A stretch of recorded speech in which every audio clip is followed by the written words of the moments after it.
Nuestra vida se encuentra en la incertidumbre, nunca sabemos lo que pasará con certeza en un año, en un mes, mañana o incluso en unos segundos, pero dentro de nuestra vida llena de caos existen cosas que sabemos con seguridad que van a pasar. Estas ocurrirán independientemente de nuestros deseos y esfuerzo. Estas cosas son la vida, la muerte y los impuestos. Los impuestos tienen antecedentes milenarios, incluso existían mucho antes del inicio de la República Romana y probablemente existirán mucho después de que tus tataranietos mueran. Pero todo esto no significa que los impuestos sean correctos o que la gente los pague a su voluntad. Es más, por eso mismo se llaman impuestos, debido a que es algo que se impone, es algo a lo que se te está obligando a pagar y que en dado caso de que no pagues, el Estado usará el monopolio de la violencia para encarcelarte. Así que aquí es donde entra una pregunta fundamental: ¿acaso los impuestos son un robo? Pues esto lo vamos a contestar en el video de hoy y por lo tanto, si quieres saber la respuesta y la argumentación de la misma, pues ve este video. Dicho esto, comenzamos. Para contestar esto, primero tenemos que definir lo que es el robo. Esto se define por el diccionario de Cambridge como tomar algo sin el permiso o conocimiento del propietario y conservarlo. Esto quiere decir que el robo es cuando alguien toma la propiedad de otra persona sin el permiso de esta. Esta definición del robo es bastante interesante, debido a que suena muy parecido a lo que hace el Estado, ya que este toma tu dinero sin tu consentimiento y en dado caso que te niegues a darlo, esto usará la amenaza de la violencia o incluso la violencia misma para obtenerlo, convirtiendo esto ya no solo en un robo, sino también en un asalto. Muchos argumentarán diciendo que en realidad esto no es una verdadera equivalencia, esto porque el Estado te provee de bienes y servicios de mayor o menor calidad a cambio de tu dinero. Pero esta proposición es errónea, ya que cuando yo deseo comprar un iPhone, Apple no me obliga a hacerlo, sino que yo lo hago voluntariamente. Cuando yo contrato el servicio de Netflix, esta empresa no me amenaza que en caso de no hacerlo, mandará sus matones para intimidarme o para secuestrarme. Si estas empresas realizaran esto, sería algo completamente violatorio de mis libertades y de mis derechos, pero en cambio el Estado sí puede obligarte a pagar por sus bienes y servicios, los cuales en muchas ocasiones ni siquiera se proveen, es decir, son inexistentes, y además cuando sí se dan, llegan a ser de pésima calidad. Lo peor es que en el caso de que no quieras que se te cobre por esto, no hay manera legal de evitarlo, y si tratas de hacerlo, el gobierno usará su monopolio de la violencia para obtener tus recursos. Resumiendo este punto, podemos decir que si tú quieres gastar todo, mucho, algo, un poco o nada de tu dinero en bienes y servicios ofrecidos por alguien, tú tienes todo el derecho de disponer de tu dinero y de tu propiedad para pagar estos, pero tú no tienes el derecho de obligar a otras personas que no quieren recibirlos a pagar por estos. ¡No tengo nada! ¡Pinche gobierno! ¡No tengo nada de ti! También, en diversas ocasiones, se defienden los impuestos diciendo que es algo que se ha hecho por mucho tiempo, y que la tradición milenaria del pago impositivo del Estado, amparado en la ley, ha demostrado su validez. Pero esto es erróneo, ya que si históricamente algo se ha prohibido o permitido, no quiere decir que esto sea algo correcto. Por ejemplo, durante miles de años era completamente aceptable que ciertas personas tuvieran propiedad completa de otras. Es decir, durante miles de años la esclavitud fue un fenómeno completamente legal. También, durante muchísimos años, las mujeres no se les permitió el acceso al voto y no tenían los mismos derechos que los hombres. Estas cosas nos permiten ver que la moralidad de una acción es completamente independiente de su tradición y legalidad. Por esto mismo, no se puede justificar que los impuestos son algo correcto con base en que han sido legales durante la historia de la humanidad. De lo contrario, se podrían justificar las completas violaciones a los derechos humanos mencionados anteriormente con el mismo argumento. Así que por esto, los impuestos no se pueden defender con base a su tradición y legalidad. Otro argumento hecho para defender que los impuestos no son un robo es el del contrato social. Aquí se nos argumenta que la población del país accedió voluntariamente a seguir ciertas reglas de convivencia entre ellos mismos y que por esto se accedió a pagar impuestos. Pero esto tiene un grave problema, debido a que en realidad las personas en muchas ocasiones nunca accedieron voluntariamente a integrarse, sino que esto se hizo mediante la fuerza o amenaza de la misma, y en otros casos fueron sus padres, abuelos, etc., quienes decidieron incorporarse, pero en realidad la persona en sí nunca lo aceptó. Además, en los casos donde sí se decidió anexarse voluntariamente, aún así las personas individualmente o en conjunto deberían tener la capacidad de retirarse del pacto, si así lo desean, pero en realidad esto nunca pasa, ya que tú no puedes simplemente decir quiero dejar de pagar impuestos, y por consecuencia acepto no recibir los bienes y servicios estatales. En cambio, el Estado usa su monopolio de la fuerza para mantenerte dentro del mal llamado pacto, en contra de tu voluntad. Si preguntan, di que necesitas enfermeras las 24 horas. Dice el seminarista, Maggie es 7 personas y Bart fue herido en Vietnam. ¡De lujo!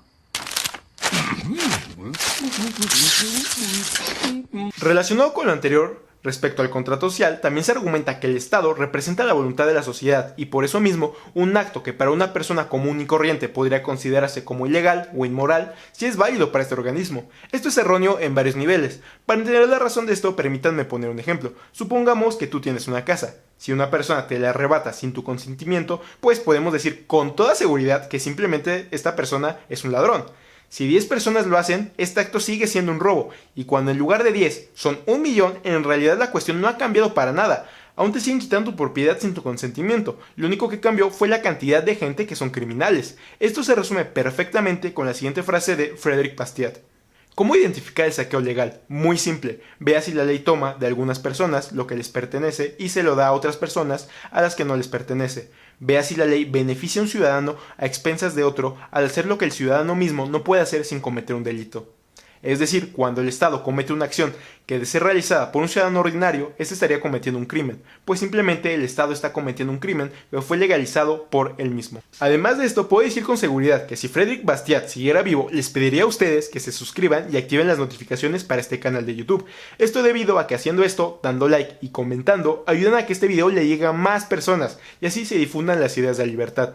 Ya acabando este pequeño espacio publicitario, continuamos con lo demás. También se argumenta que los impuestos no son un robo debido a que se vive en una sociedad democrática y que por esto mismo las cosas elegidas por la mayoría dentro de cierto marco legal se encuentran justificadas, y a consecuencia de eso mismo la minoría se tiene que acatar a las normas, reglamentaciones, limitaciones, etc. que han sido impuestas por la gran parte de la población, siendo los impuestos una parte de esto. Pero este argumento tiene un problema fundamental, debido a que nosotros, las personas, tenemos tres derechos... tres...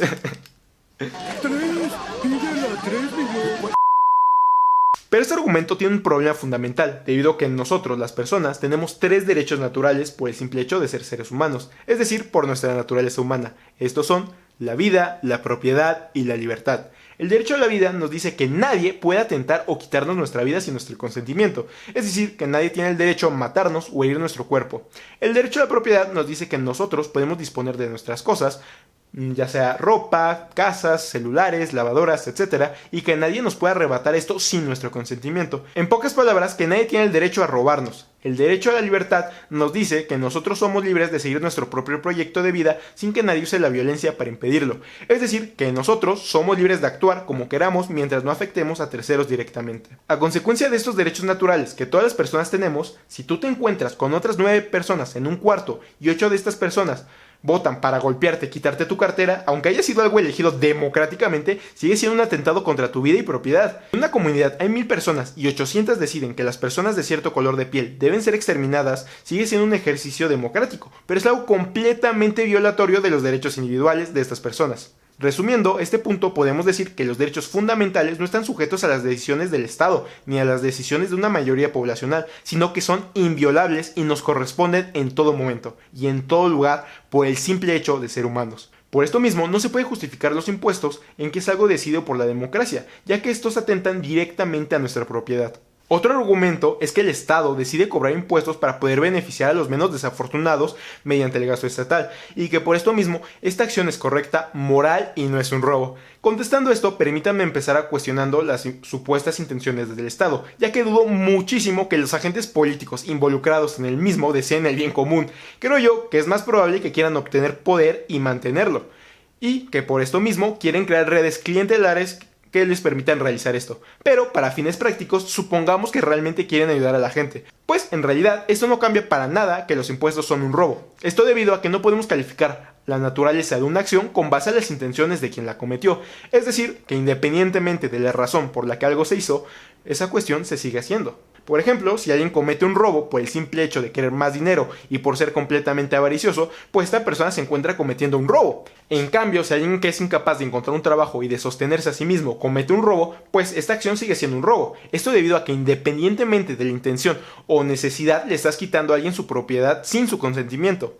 Así que la acción de sustraer coercitivamente el dinero de las personas, es decir, los impuestos, sigue siendo un robo independientemente de las intenciones que se tengan con ese dinero. Finalmente, la gente argumenta que en la ausencia del robo estatal, la sociedad sería incapaz de producir ciertos bienes y servicios. Esto es completamente falso, ya que la gente cooperando voluntariamente puede y ha logrado la producción y consumo de estas cosas. Además, que en dado caso el debate no sería acerca de si los impuestos son un robo o no, sino de si existen cosas que se pueden conseguir robando que de otra manera no se podrían lograr. Así que con base en todo lo dicho anteriormente, podemos concluir que el hecho de que el Estado te quite tu propiedad sin tu consentimiento es un robo. Esto independientemente de las intenciones y razones por la cual se cometió esto. Así que podemos concluir contundentemente que los impuestos sí son un robo. Pero ¿y sobre los impuestos? En latín, dado que hablábamos antes de Cicerón, coactio coactionis, es como se decía los impuestos, coacción. Los impuestos son ineficientes e inmorales, porque son coactivos. ¿Significa esto que yo les aconsejo a ustedes que no paguen impuestos? De ninguna manera. Mire, yo soy la persona que más impuestos paga de España. Vamos, no la que más impuestos paga, la que con más rigor y escrúpulo paga sus impuestos. ¿Es que soy masoquista? No. Es que, igual que Rothbard, yo no aconsejo al esclavo que no se someta al amo, si es que, rebelándose, va a recibir unos azotes. No les estoy aconsejando que no paguen impuestos, porque van a recibir unos azotes, sin duda alguna. Máxime si además en todos los foros atacan a los impuestos, como yo estoy haciendo ahora. ¡Paguen todos sus impuestos! Montoro, fíjense lo que digo. ¡Paguen todos sus... Pero sean conscientes de que son esclavos! Eso es lo importante. Ser conscientes de que la esclavitud es una inmoralidad, que hay que erradicar cuanto antes, y que no hay peor esclavitud que la impositiva. Y esto es lo que yo diría en la televisión si me dejaran. A ver, ¿te volverían a invitar? Estaría famoso. Incluso te podrías dejar 2 coletas. Bien. Para concluir, te quiero pedir que no olvides suscribirte, activar la campana de notificaciones y comentar, ya que esto ayuda muchísimo al algoritmo de YouTube y permite que esto le llegue a más personas, y por ende dar la batalla de las ideas. Ya dicho esto, soy Rodolfo Herrera y me despido. Muchas gracias por ver. Así que con base en todo lo anterior...